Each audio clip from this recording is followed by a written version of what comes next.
Channel electrical stuff for you. दोस्तों, जैसे कि आपको पता है कि गर्मियां काफी बढ़ चुकी हैं, तो हर कोई सोच रहा है नया एसी लगवाने के बारे में। बट दोस्तों, समझ नहीं आ रहा कि कितने टन का एसी लगाएं, क्योंकि हर किसी का रूम अलग है और हर जगह का क्लाइमेट अलग अलग है। कोई बहुत ही ज़्यादा हॉट क्लाइमेट है और कई जगह का एवरेज क्लाइमेट रहता है, कई जगह मॉडरेट टेम्परेचर भी रहता है।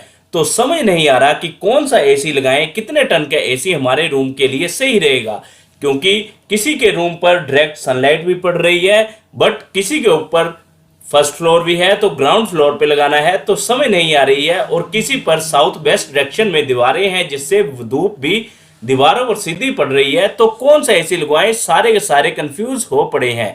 तो दोस्तों, इसके लिए मैंने पहले भी वीडियोस बनाई है कि आपको कौन सा एसी लगाना है और कैसे चूज करना है, उसके बारे में डिटेल में बताया गया है। बट दोस्तों, आज के इस वीडियो में हम आपको एक सिंपल सा कैलकुलेटर बताएंगे जिसमें आपको अपने रूम की स्पेसिफिकेशंस डालनी है। आपको डालना है कि आपका टोटल एरिया जो कि स्क्वायर फीट में होना चाहिए कितना है। उसके बाद आपकी जो हाइट है रूम की 10 फीट, 11 फीट, 12 फीट, वो भी आपको डालनी है। इसके अलावा जो आपका टेम्परेचर रहता है, मतलब क्लाइमेट टाइप, आपके जो एरिया है, जैसे मान लीजिए अगर आप भोपाल जैसी सिटी में हो तो वहां पर काफी गर्मी रहती है तो आप हॉट डालेंगे, और अगर आप नॉर्मल टेम्परेचर वाली जगह में रहते हो तो वहां पर आप एवरेज डालेंगे। ठीक है, ऐसे ही आप यहां पर फिर से देख सकते हो कि अगर आपकी सीलिंग पर डायरेक्ट सनलाइट पड़ रही है तो इसे आप यस कर दोगे, नहीं तो आप इसे नो कर दोगे। ठीक है, और ऐसे ही जो आपका रूम है जिसमें आपको एसी लगवाना है, उसकी जो डायरेक्शन है, अगर वो साउथ वेस्ट वॉल्स है,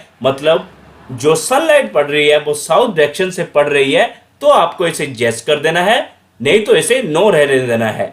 तो इस प्रकार आपको सभी के सभी स्पेसिफिकेशंस इस कैलकुलेटर में डालनी है, और यहां पर आपको कैलकुलेट करके ये बता देगा बड़ी इजीली कि आपको कितने टन की कूलिंग रिक्वायरमेंट है और कितने टन का आपको एसी लगवाना है। ठीक है, तो अब मैं आपको करके बताता हूं। तो दोस्तों, सबसे पहले आपको करना क्या है, आपको अपने रूम का एरिया निकालना है। एरिया निकालने के लिए आपको लेंथ और ब्रेड्थ रूम की नाप लेनी है। जैसे मान लीजिए अगर आपके रूम की लेंथ और ब्रेड्थ 10 फीट और 10 फीट ही ब्रेड्थ हो, तो 10 गुना 10 आपके पास आएगा 100 स्क्वायर फुट। तो मैं मान के चलता हूं कि 100 स्क्वायर फुट आपका जो रूम का एरिया है, और जो आपकी हाइट है वो रूम की हम 10 फुट मान के चलेंगे, क्योंकि जो एवरेज हाइट इंडिया में रखते हैं रूम की वो 10 फीट ही रखते हैं। और हम मान के चलते हैं कि जो हमारा क्लाइमेट है वो काफी ज्यादा हॉट रहता है। ठीक है, इसके अलावा जो सीलिंग है उस पर डायरेक्ट सनलाइट पड़ती है, मतलब हमारा सिंगल स्टोरी का मकान है, ऊपर सीधी सनलाइट सीलिंग पर पड़ती है, तो हम इसे यस कर देंगे। और ऐसे ही जो सनलाइट है वो दीवारों पर भी सीधी पड़ती है, तो अब हम इसको भी यस कर देंगे। तो अब हमने क्या किया, यहां पर एरिया भी डाल दिया, उसके बाद सीलिंग हाइट भी डाल दी, क्लाइमेट टाइप भी डाल दी, और जो जो ऑप्शन पूछे गए वो सारे डाल दिए।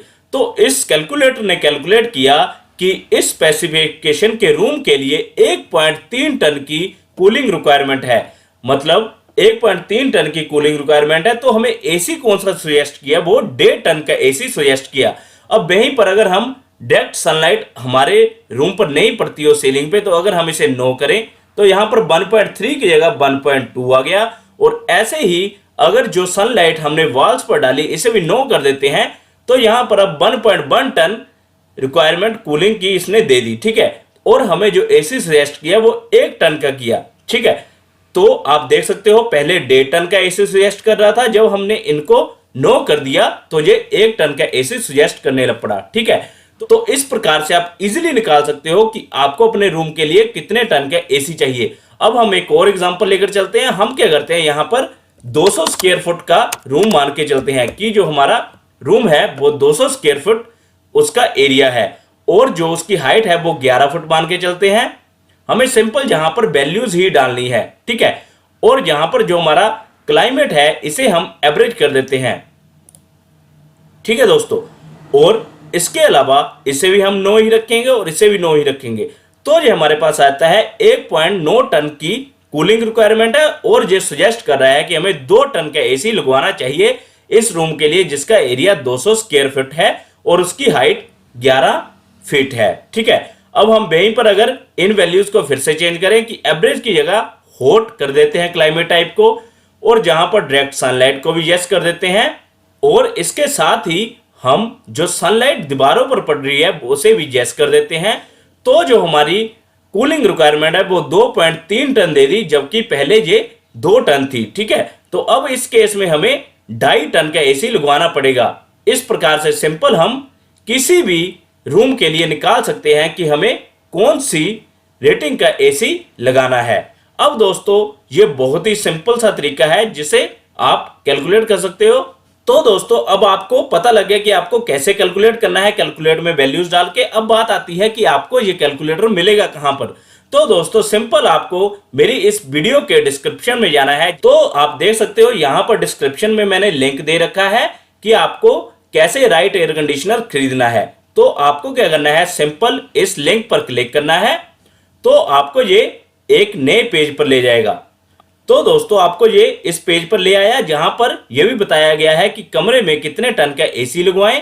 आप दोस्तों इस आर्टिकल में क्लियरली भी पढ़ भी सकते हो कि आपको कैसे निकालना है कि आपको अपने रूम के लिए कितने टन का एसी लगाना है। इसके लिए मैंने वीडियोस भी बनाई है, इवन आप पढ़ भी सकते हो। और मैंने यहां पर एक टेबल भी दे रखा है, यहां पर अलग अलग एरिया के लिए कितने टन का एसी रिकमेंड है वो भी दिया गया है। बट दोस्तों अगर आपको नहीं पढ़ना है, आपको नहीं निकालना आता है, तो सिंपल आपको इस आर्टिकल के नीचे जाना है जहां पर एक कैलकुलेटर का बटन मिलेगा। ठीक है, तो आपको इस कैलकुलेटर के बटन को क्लिक करना है, तो आपको ये एक नए पेज पर ले जाएगा जहां पर आपको वही पेज मिल जाएगा जिससे हम निकाल रहे थे कि हमें कितने टन का एसी लगाना है। तो यहां पर इस पेज पर आप आगे, और यहां पर आपको डालना है अपना एरिया, अपनी सीलिंग हाइट और अपना क्लाइमेट टाइप। इसके अलावा जो जो ऑप्शंस पूछे गए हैं वो डालने हैं, और आप यहां से इजीली निकाल पाओगे कि आपको कितने टन का एसी लगवाना चाहिए अपने रूम के लिए। ठीक है दोस्तों इसका लिंक मैं पिन कमेंट में भी दे दूंगा। आई होप दोस्तों आपको ये वीडियो काफी यूजफुल लगी होगी और काफी ही आप इजीली निकाल पाओगे। ठीक है दोस्तों, वीडियो अच्छी लगी हो तो लाइक और शेयर जरूर करें, और ऐसे ही यूजफुल वीडियोस के लिए चैनल को सब्सक्राइब जरूर कर लें। Thank you guys.